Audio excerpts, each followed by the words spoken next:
Física avançada. Dualidade onda-partícula. O modelo de partícula.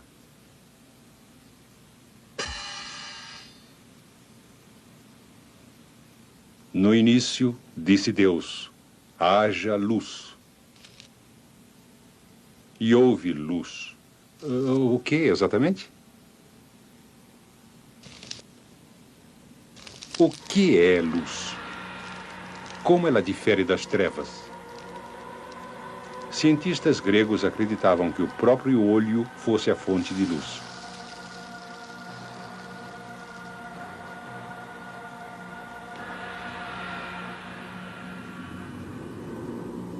Eles imaginavam que a luz fosse um tipo de descarga.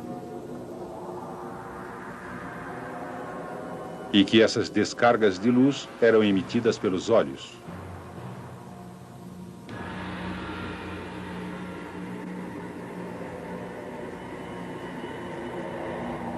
Sem os olhos, não haveria luz. Outros acreditavam que a luz não vinha dos olhos, mas sim de outras fontes. Qualquer que fosse a fonte, parecia razoável imaginar que a luz se deslocava. Tentaram medir o tempo que a luz precisava para se deslocar ou propagar.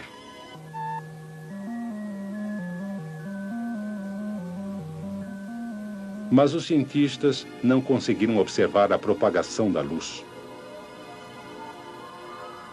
De algum modo misterioso, a luz aparecia em todos os lugares ao mesmo tempo.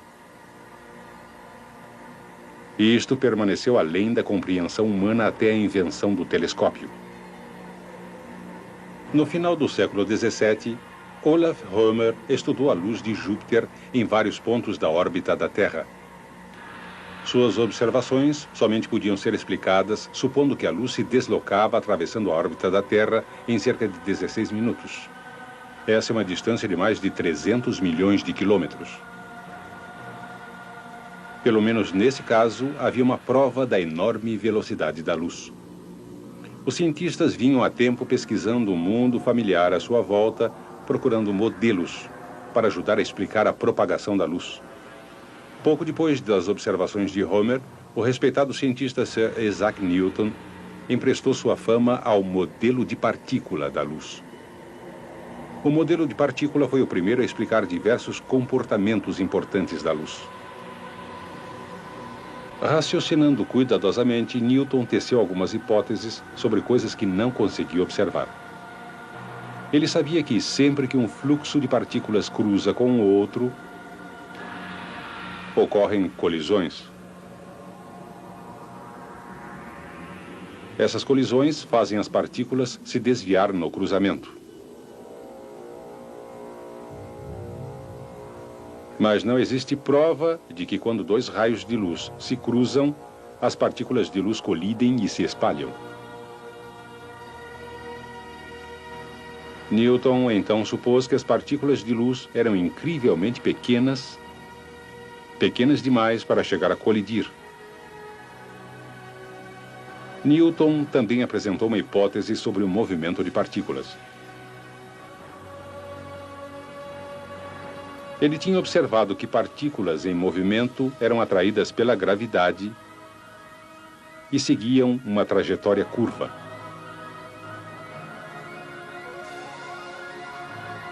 Quanto mais rápida a partícula, mais reto o movimento. Newton então supôs que uma partícula que se movesse tão depressa quanto a luz faria o movimento em linha reta ou propagação retilínea.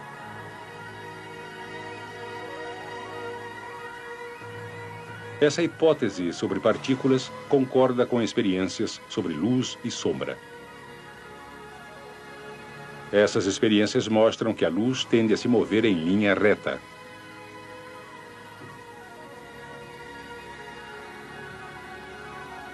O comportamento das partículas pode explicar diversas propriedades bem conhecidas da luz. Partículas em movimento tendem a ricochetear em uma barreira. O ângulo com que uma partícula atinge a barreira é igual ao ângulo com que deixa a barreira. Essa geometria de reflexão pode ser demonstrada com muitas partículas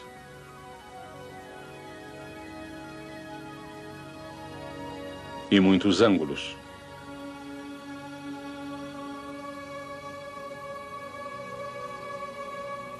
Esse comportamento de partícula é um bom modelo para a luz, porque um raio de luz é refletido por um espelho da mesma maneira.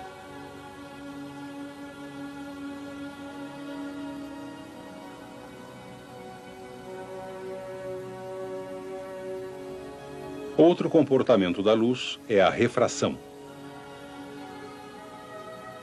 Newton sabia que substâncias transparentes, como a água e o vidro, distorcem a luz. Parece que a luz se desvia ao entrar em um novo meio. Porém, por quê? Newton propôs que partículas de matéria exercem uma atração sobre cada partícula móvel de luz. Essa atração é equilibrada em todas as direções, e assim a luz normalmente se desloca em linha reta, exceto perto da borda de outra substância, como a água. Quando se aproxima da superfície da água, uma partícula de luz encontra uma força de atração mais forte. E isso faz a partícula se desviar para a superfície e se acelerar. Uma vez dentro do novo meio, a maior força de atração puxa igualmente de todos os lados, e, portanto, a partícula de luz continua em uma trajetória reta. Mas Newton não tinha como saber se a luz realmente se movia mais rapidamente na água.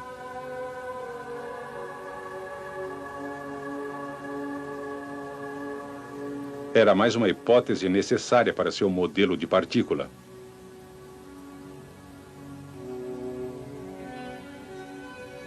A dispersão é outro comportamento da luz. O próprio Newton tinha descoberto essa propriedade da luz.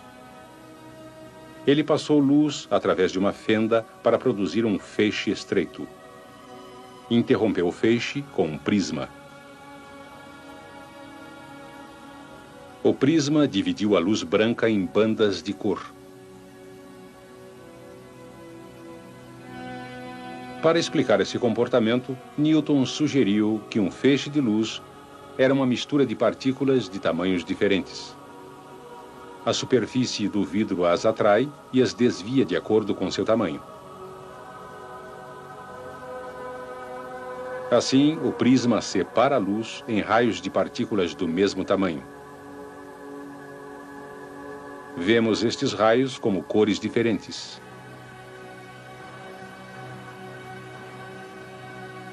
O modelo de partícula de Newton era prova suficiente?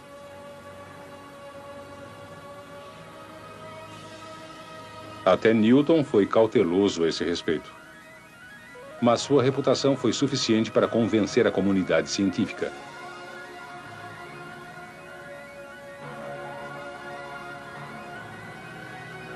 Apesar dos ataques de outro modelo importante, o modelo de Newton sobreviveu e foi aceito por cerca de 2 séculos.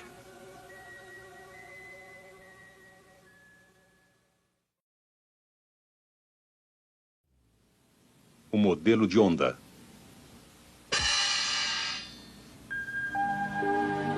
O que é a luz? Por que ela se comporta de uma certa maneira? Ao longo dos séculos, cientistas escolheram modelos do nosso mundo para explicar a luz. O modelo de partícula foi o primeiro a ser amplamente aceito para a luz. Graças a Sir Isaac Newton, que formulou uma teoria de partículas para explicar vários comportamentos da luz.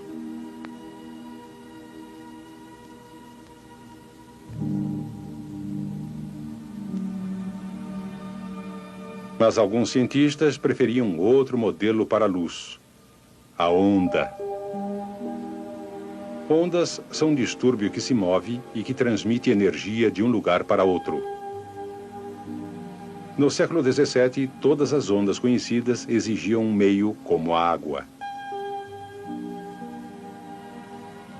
Foi então proposto que o ar e o espaço que nos rodeia está preenchido com um meio invisível chamado éter, no qual as ondas de luz se propagam.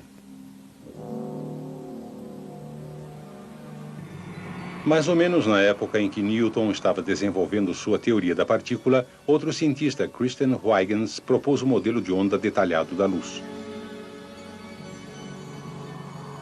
Esse modelo de onda explicava mais facilmente alguns comportamentos da luz.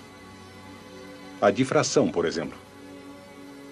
Se fizermos uma pequena fenda e a luz passar através dela, as bordas do padrão não serão bem definidas.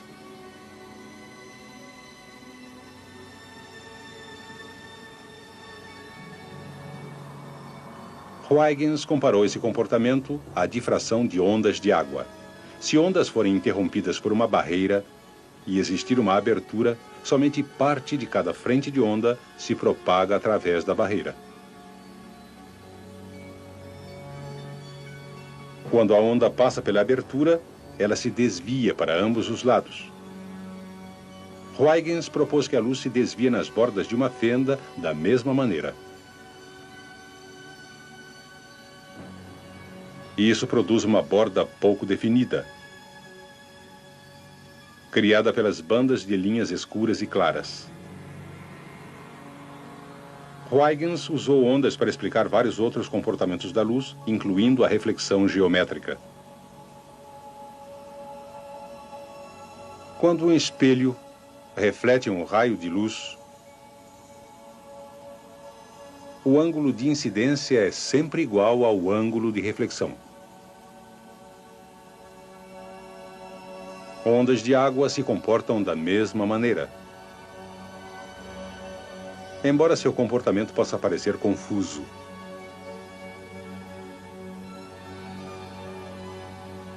Note o sentido da propagação para a parede e afastando-se dela.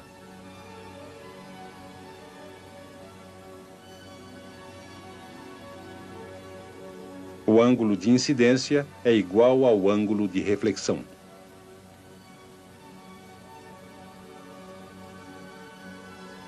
Huygens também usou ondas de água para explicar a refração. Quando ondas se movem da água profunda para a água rasa, elas mudam de sentido e são desaceleradas. O resultado é uma alteração no sentido da propagação da onda, tendendo para o normal. Praticamente da mesma maneira, um raio de luz muda de sentido ao passar do ar para a água ou para o vidro. Huygens raciocinou que se a luz é uma onda, como ela se desvia para a normal, deve se mover mais devagar no novo meio. Sua previsão contradizia Newton, que acreditava que partículas de luz atraídas pela superfície devem se mover mais rapidamente na água. A explicação de Huygens para este e para outros comportamentos da luz era tão convincente quanto a de Newton, mas ele não era tão famoso. Principalmente por este motivo, seu modelo de onda da luz foi desprezado durante mais de 100 anos. Mas, lentamente, as provas começaram a se acumular a favor do modelo de onda. Um grande desenvolvimento ocorreu em 1802, quando Thomas Young confirmou a existência da interferência da luz. A interferência tinha sido considerada um ponto fraco no modelo de onda da luz. Quando dois conjuntos de ondas se cruzam, é criado um padrão característico de picos e vales.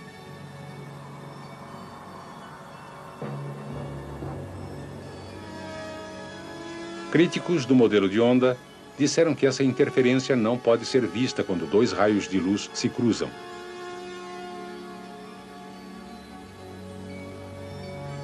Mas Young provou que estavam errados usando um par de minúsculos orifícios muito próximos.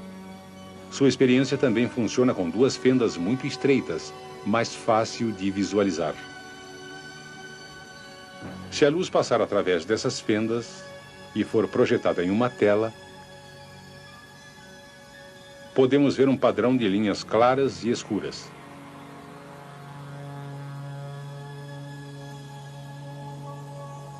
Este padrão de interferência pode ser explicado usando ondas de água. Se uma barreira interromper as ondas, qualquer fenda na barreira atuará como uma fonte pontual de ondas. Duas fendas criam um padrão de interferência.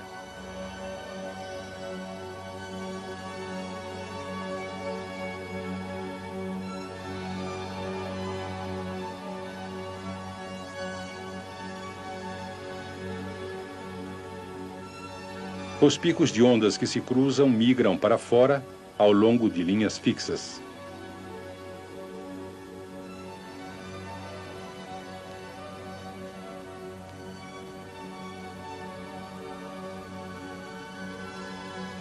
As duas ondas interagem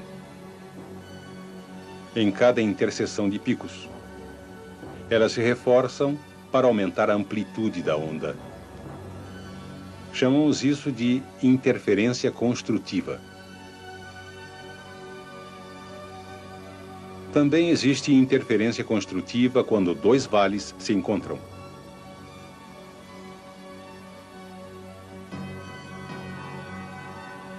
Mas quando um pico encontra um vale, ocorre uma interferência destrutiva.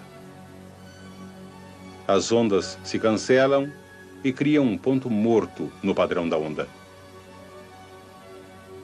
Portanto, duas fendas produzem linhas de grande amplitude causadas por interferência construtiva. E entre elas, linhas de amplitude zero, causadas por interferência destrutiva. Esse padrão de interferência de ondas explica bem o padrão de luz criado em experiências como a de Young. Em 1850, aconteceu outro avanço no modelo de onda. Nesse ano, Jean Foucault mediu com sucesso a velocidade da luz na água e verificou que ela era menor que no ar. Isso destruía a explicação de partículas de Newton, que exigia que a luz se movesse mais depressa na água. E confirmou a previsão do modelo de onda de que a luz se move mais lentamente na água. Essas e outras experiências gradualmente desgastaram o apoio ao modelo de partícula. Em meados do século XIX, o modelo de onda da luz era o vencedor.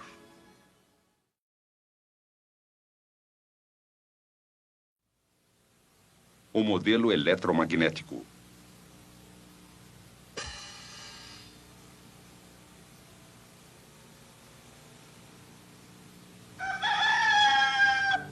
O que é exatamente a luz? Durante o século XVIII, a maioria dos cientistas preferiu modelar o comportamento da luz como uma partícula. Sir Isaac Newton tornou popular o modelo e, durante anos, a fama do cientista o protegeu de ataques.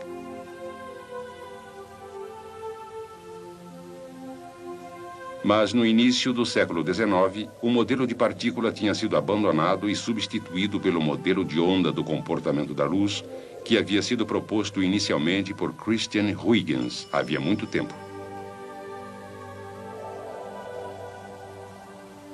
O modelo de onda explicava muitos comportamentos da luz, mas estava longe de ser perfeito. Por exemplo, ninguém foi capaz de provar a existência do misterioso e invisível éter, o meio que preenchia o ar e o espaço ao nosso redor e que aparentemente era necessário para conduzir as ondas de luz. Em meados do século XIX, um ilustre cientista deu novo sentido ao modelo de onda. James Maxwell era um físico teórico que trabalhava principalmente com matemática. Ele concebeu e apresentou uma hipótese brilhante. A luz é uma onda formada por duas das forças fundamentais da natureza, a eletricidade e o magnetismo. Qual era a base que Maxwell tinha para trabalhar?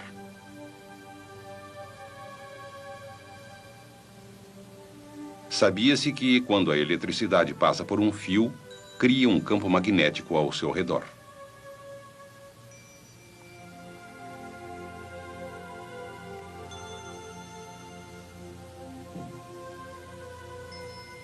Quando o fluxo se altera, a intensidade do campo magnético também se altera. Maxwell também conhecia um fenômeno intimamente relacionado. Quando a intensidade de um campo magnético é alterada, produz-se um campo elétrico.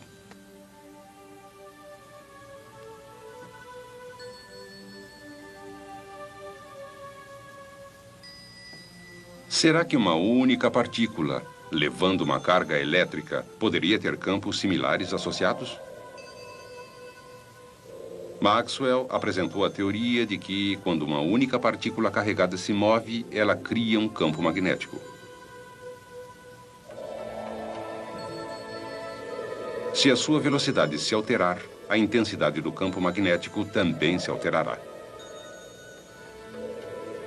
Quando esse campo magnético se altera, ele, por sua vez, induz o campo elétrico que se altera, produzindo então uma alteração no campo magnético, e assim por diante.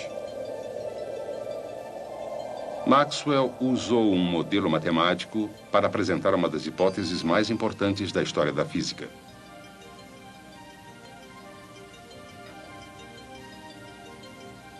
Seus cálculos previram que, se uma partícula que gera um campo elétrico está acelerando ou oscilando, ela cria um campo elétrico variável que se propaga afastando-se da carga.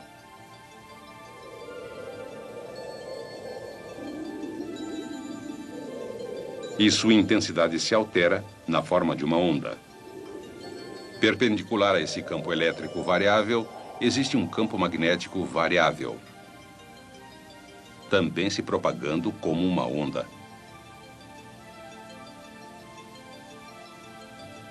Esses campos não necessitam qualquer meio, como o éter, para transportá-los. Da mesma forma que um ímã, por exemplo, eles funcionam em qualquer meio. E, assim como a força elétrica entre duas partículas carregadas, atuam mesmo no vácuo. Os cálculos de Maxwell mostraram que essas ondas eletromagnéticas podem se reforçar indefinidamente, mas somente quando se propagam a uma determinada velocidade, um pouco mais que 300 milhões de quilômetros por segundo.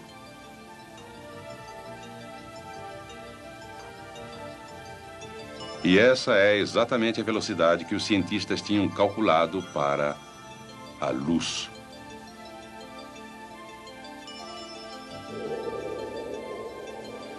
A luz é uma forma de radiação eletromagnética? Era uma possibilidade fascinante, mas não havia qualquer prova de que as ondas eletromagnéticas realmente existiam, até que outro gigante da física atacou o problema. Procurando encontrar uma comprovação física das ondas eletromagnéticas de Maxwell, Heinrich Hertz montou um aparelho usando um transformador para aumentar a tensão e produzir uma faísca entre dois terminais. Essa faísca fez com que uma carga oscilasse para frente e para trás entre duas placas fixadas aos terminais. Este dispositivo é um transmissor de ondas eletromagnéticas?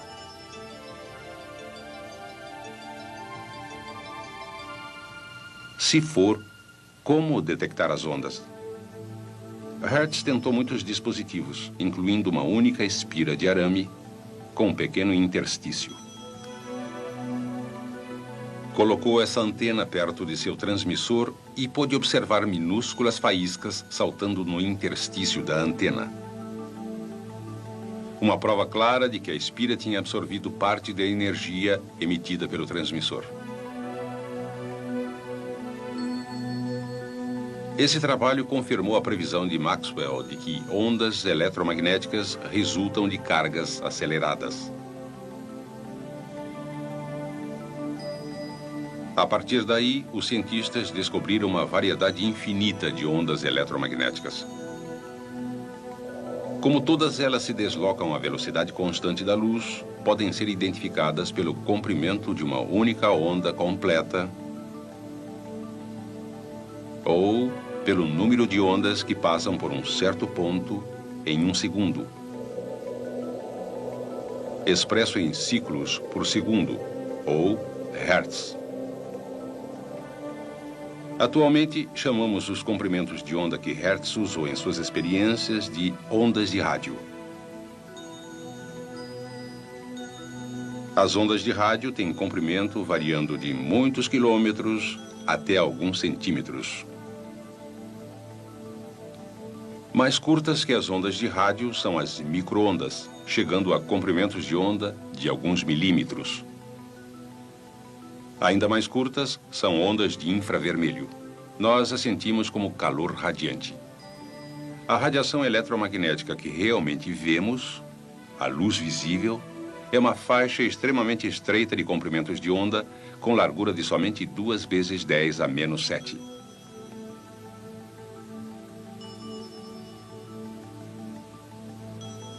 Ondas mais curtas que a luz visível são raios ultravioleta. E ainda mais curtas, raios X. Elas continuam em um mar sem fim de radiações gama e cósmicas incrivelmente curtas.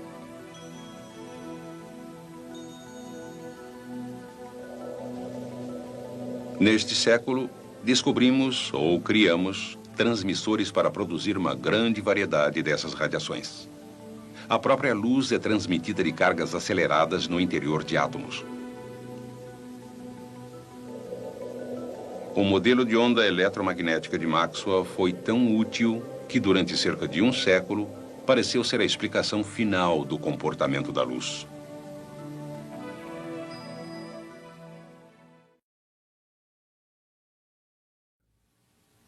A ideia do quantum.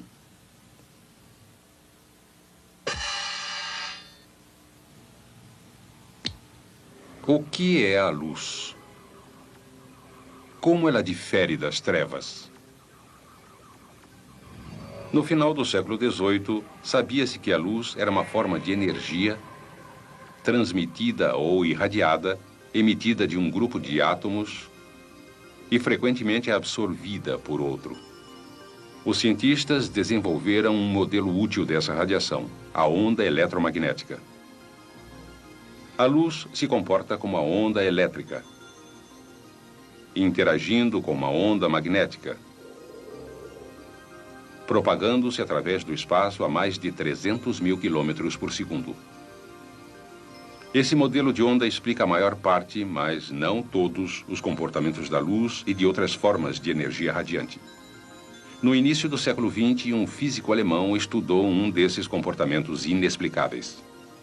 Seu nome era Max Planck, e ele estava interessado em como a energia era compartilhada por átomos e o espaço entre eles. A teoria eletromagnética não conseguia prever os resultados observados usando uma caixa fechada, em que a radiação saltava de um lado para o outro. Mas Planck descobriu um modo de prever matematicamente as observações reais da distribuição de energia. Ele propôs que existem restrições à maneira de os átomos irradiarem energia e que cada átomo pode emitir somente pacotes discretos mensuráveis de energia. Planck chamou este pacote de quantum. Ele propôs que a energia emitida de cada quantum é determinada pela frequência da radiação. Em outras palavras, ela é igual à frequência vezes uma constante. Planck calculou aproximadamente essa constante e a usou para prever emissões de energia de átomos. Essa ideia do quantum revolucionou a física, quando outro pesquisador brilhante, Albert Einstein, levou as ideias de Planck um pouco mais adiante. Ele aplicou a ideia do quantum ao que é conhecido por efeito fotoelétrico.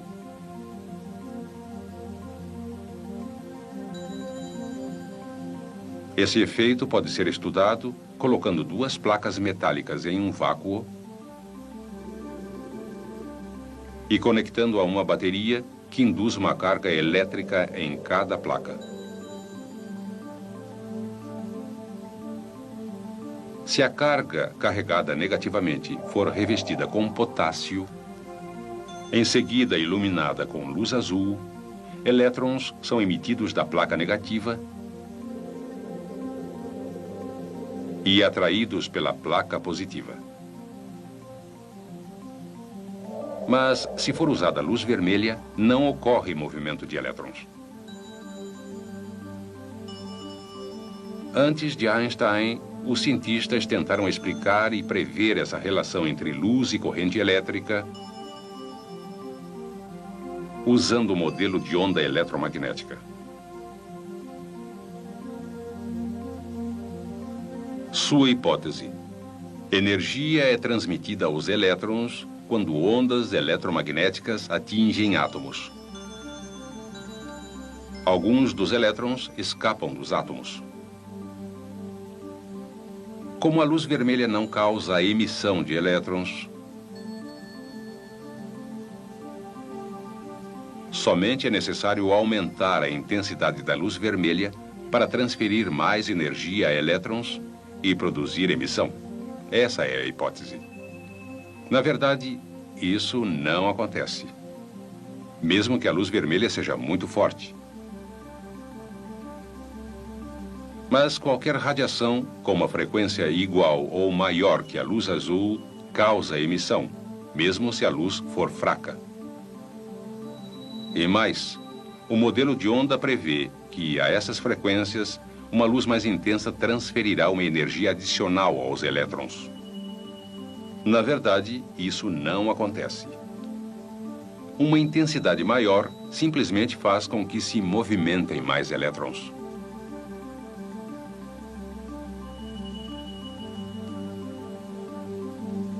Simplesmente não se pode explicar essas observações com o modelo de onda. Einstein então usou a ideia do quantum de Planck. Propôs que átomos simplesmente não podem absorver qualquer quantidade de radiação. Eles só podem absorver pacotes discretos ou quanta de radiação. Isso pode fazer com que átomos emitam elétrons. Mas por que a diferença entre luz azul e vermelha?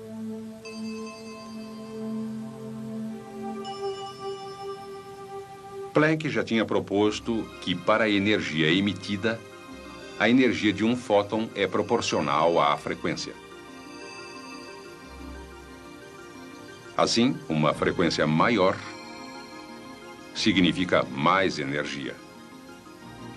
Einstein propôs que o mesmo raciocínio poderia ser aplicado à energia absorvida.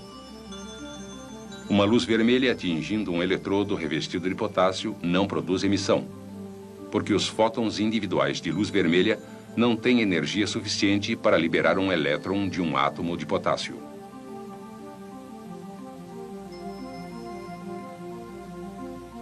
Mas os fótons de luz azul possuem energia suficiente para liberar elétrons do potássio. Hipótese do quantum. Mesmo fótons de maior frequência possuem energia mais que suficiente para produzir emissão. O excesso de energia é transferido para os elétrons. E é exatamente isso que acontece. E mais, a ideia do quantum prevê que quando se aumenta a intensidade da luz, resultam mais pacotes de energia.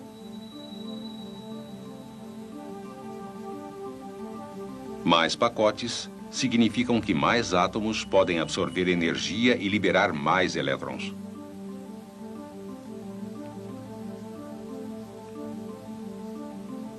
Assim, a ideia do quantum prevê um aumento do movimento de elétrons. Essa hipótese também coincide com a realidade.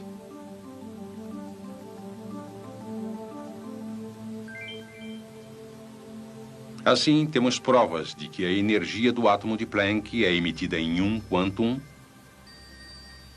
e absorvida pelo átomo de Einstein em um quantum. Parece lógico supor que a radiação eletromagnética é composta de pacotes. Einstein chamou esses pacotes de fótons. Mas o fóton nos apresenta um novo problema. O que exatamente é um pacote de ondas? Ondas são contínuas e descritas por seu comprimento de onda. O conceito de pacote é melhor descrito não por uma onda, mas por uma partícula. Graças a Planck e Einstein, foi redescoberto o modelo de partícula da luz há muito desacreditado. E mesmo assim, o modelo de onda ainda continuava essencial para a compreensão. A luz e outras radiações eletromagnéticas pareciam exigir ambos os modelos, não apenas um deles. Foi com essa descoberta que nasceu a era moderna da física quântica.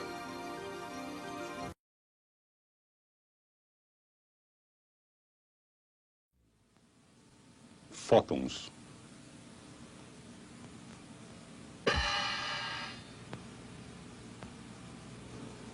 O que é a luz? Por que ela se comporta de determinada maneira? Os primeiros esforços para explicar a luz resultaram em uma guerra entre dois modelos.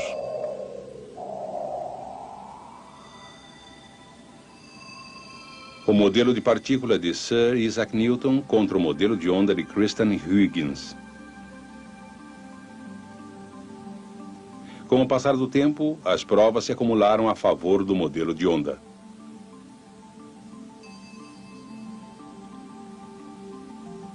Ele foi aperfeiçoado e se tornou o modelo de onda eletromagnética de Maxwell. Parecia o fim do modelo de partícula.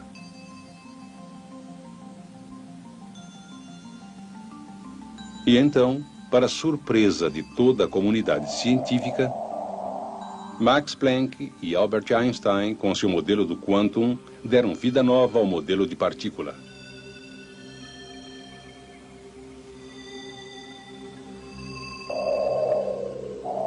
O fóton de luz é uma poderosa maneira nova de tratar uma antiga ideia.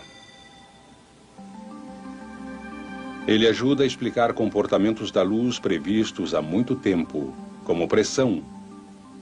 Partículas reais exercem pressão. O próprio Newton formulou leis do momento que ajudam a explicar pressão.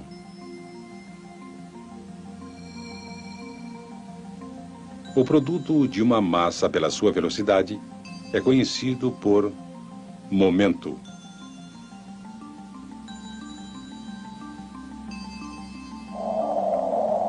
Quando uma massa estacionária é atingida por uma massa móvel, o momento é transferido.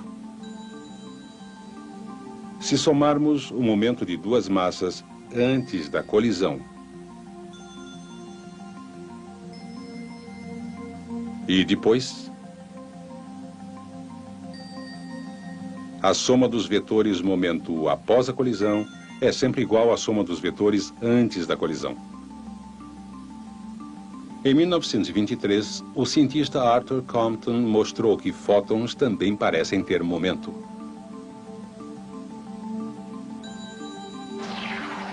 Ele usou uma câmara de neblina em que podem ser vistas as trilhas deixadas por partículas atômicas. Disparou raio-x com energia de fóton conhecida para o interior da câmara. De vez em quando, esse fluxo de raio-x produzia a trilha de um elétron.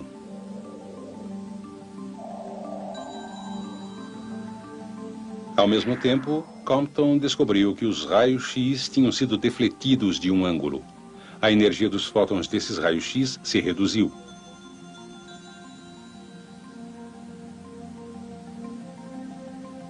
Compton mostrou que essa colisão é similar a uma colisão entre duas partículas em que o momento é conservado.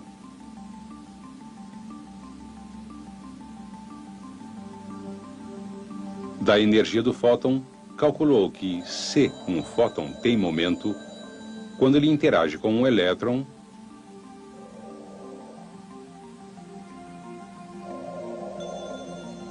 o momento é conservado. A demonstração de Compton foi prova da natureza da luz ser similar à de partículas. A conservação do momento dos fótons dá suporte à hipótese de que a luz exerce pressão.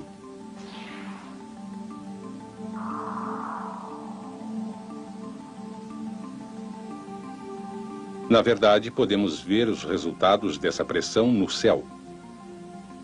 Os cientistas aceitam geralmente que a pressão dos fótons empurra as minúsculas partículas que formam a cauda de um cometa, de modo que sempre estejam orientadas para o lado contrário do Sol. Alguns visionários propuseram que velas gigantes poderiam captar esse vento de fótons para impelir naves espaciais entre as estrelas.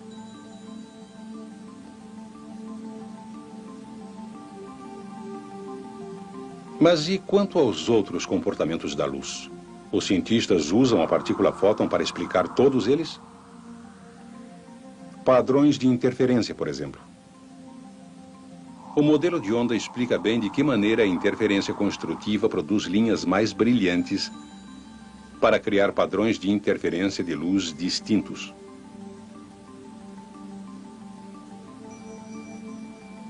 Partículas podem descrever o mesmo padrão? Imagine que a luz seja composta de muitas partículas de fótons em vez de ondas. Será que essas partículas poderiam interagir de uma maneira ainda a ser descoberta para produzir um padrão de interferência?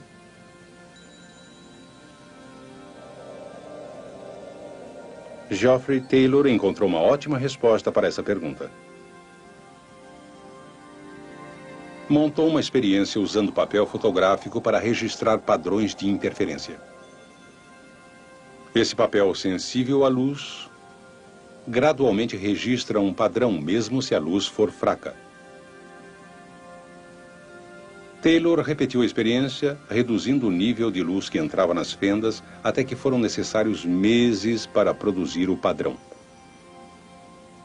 Ao ponto de calcular que somente um fóton por vez se aproximava das fendas. E qual foi seu resultado? Como o mesmo padrão poderia ser explicado pela interação de partículas? Com somente um fóton no aparelho de cada vez, a interação não é possível. Não obstante a teoria dos quanta e o modelo do fóton, precisamos ainda do modelo de onda da luz para prever onde os fótons chegarão depois de passar através de uma fenda.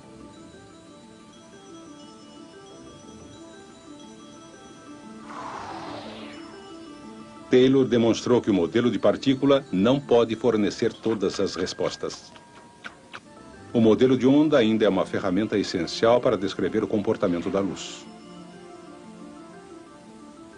Um modelo é mais útil que o outro? Isso depende, pelo menos em parte, do tipo da radiação eletromagnética.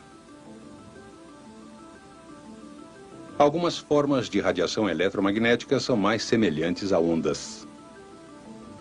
Ondas de rádio, por exemplo, com comprimentos de onda muito longos, claramente demonstram características de onda como interferência. Por exemplo, uma onda de rádio e sua reflexão podem formar um padrão de interferência. Com um rádio de automóvel, muitas vezes podemos sentir isso como picos de intensidade e pontos mortos quando nos movemos passando pelo padrão. Mas é difícil detectar um único fóton de radiação de rádio. Na outra ponta da escala de radiação está a radiação gama. Esses comprimentos de onda são tão curtos que é difícil ou impossível demonstrar a interferência através de fendas, por menores que sejam. Por outro lado, a energia se move em fótons semelhantes a partículas que são fáceis de detectar, como cliques separados em um contador Geiger. A física quântica e o modelo de fóton da radiação de energia mudaram a física moderna. Mas o modelo de onda eletromagnética ainda é uma ferramenta essencial. Hoje em dia, os dois modelos se apoiam e nos explicam a luz.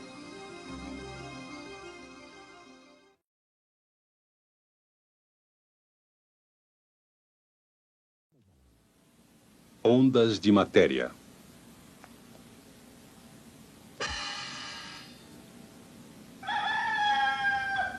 O que exatamente é a luz?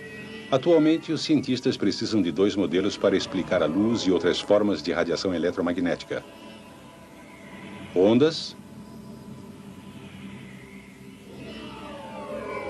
e partículas. Modelamos emissões de rádio por ondas porque elas claramente demonstram características de onda, como interferência. Mas a radiação gama apresenta poucas características de onda. Fótons gama isolados podem ser detectados com um contador Geiger. Às vezes, são necessários ambos os modelos. Por exemplo, fótons isolados de luz passando por um par de fendas eventualmente produzirão um padrão de interferência característico.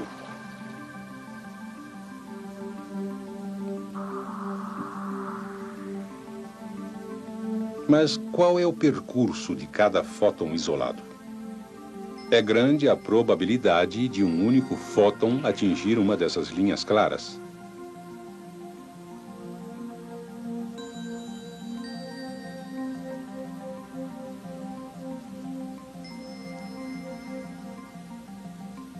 Para realmente calcular o formato desse padrão de probabilidade,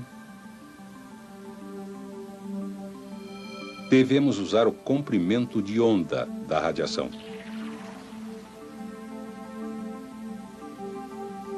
Alguns cientistas gostam de considerar a onda uma propriedade da partícula do fóton, útil para determinar seu percurso provável. É estranho que o modelo, a partícula, de alguma forma depende de outro, a onda, para explicar o comportamento da radiação. Tão estranho que um aluno de pós-graduação apresentou uma hipótese ousada. Louis de Broglie sugeriu que partículas reais, um grão de poeira ou uma maçã, podem se comportar como ondas.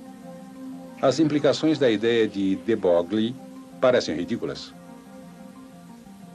Pense no dia em que Casey, o grande jogador de beisebol, rebateu para fora.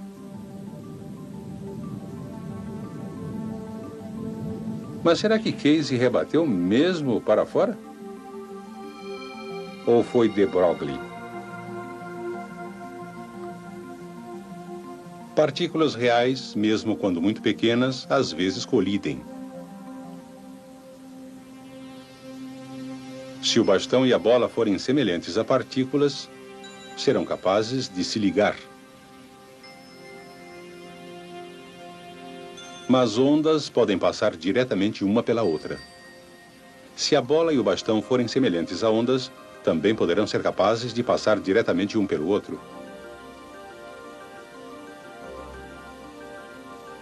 Mas então foi realmente uma falha de Casey? Bem, de Broglie desenvolveu uma equação que ligou o comprimento de onda de uma partícula à sua massa e à velocidade.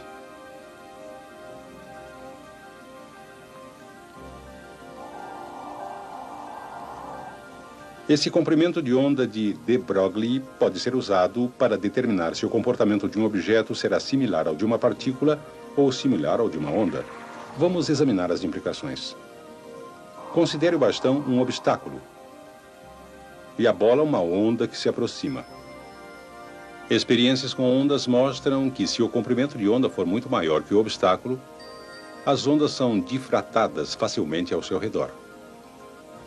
Nossa bola de onda se deflete ao redor do bastão e continua sem alteração. Mas, se o comprimento de onda for muito menor que o obstáculo, ocorre menos difração e aparece uma região de sombra atrás do obstáculo. Nossa bola de onda não consegue defletir ao redor do bastão. Então, o comprimento de onda de de Broglie é o de uma bola grande ou pequena. Pequeno. Tão pequeno que a bola não pode sofrer difração ao redor do bastão se estiver dirigida diretamente para ele. Os dois colidem exatamente como seria de esperar. Ou, pelo menos, deveriam colidir, se Casey estiver com o bastão no lugar certo. Para aumentar o comprimento de onda, devemos reduzir a massa ou reduzir a velocidade. Que tipo de partícula poderia ter um comprimento de onda de de Broglie suficientemente grande para que sejam observados efeitos de onda como difração e interferência?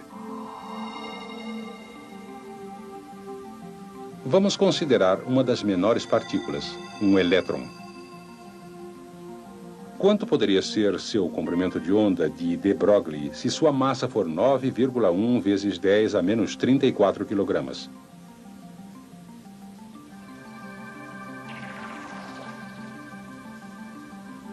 E ele se movimentar a 3 vezes 10 a sexta metros por segundo.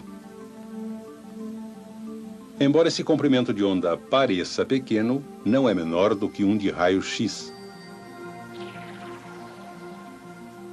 Parece incrível, mas podemos demonstrar a natureza de onda dos raios-x usando um cristal de sal. Os átomos do cristal se alinham para produzir uma série de fendas, dispostas em duas direções. Os raios-x que passam através do cristal de sal produzem este padrão de interferência. Elétrons poderiam mostrar uma prova de natureza de onda de alguma maneira? A resposta é sim. Partículas de elétrons que passam através de um cristal produzem um padrão de interferência muito similar. Um elétron é uma partícula de matéria, porém tem características de onda, assim como o fóton também tem.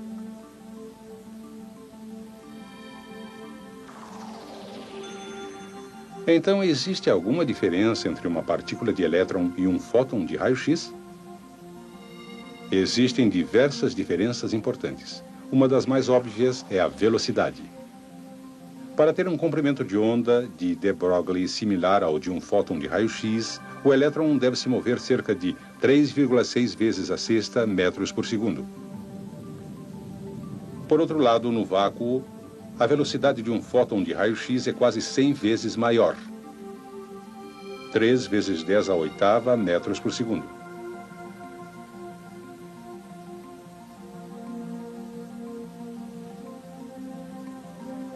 Outra diferença importante é a sua massa em repouso. O elétron tem uma massa em repouso de 9,1 vezes 10 a menos 31 kg. Quando um fóton é barrado, é aniquilado.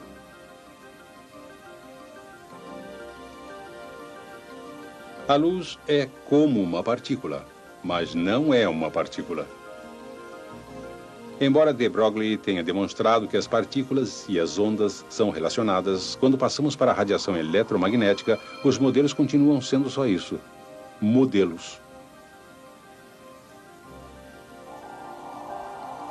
Sabemos que a luz é como uma partícula e que a luz é como uma onda.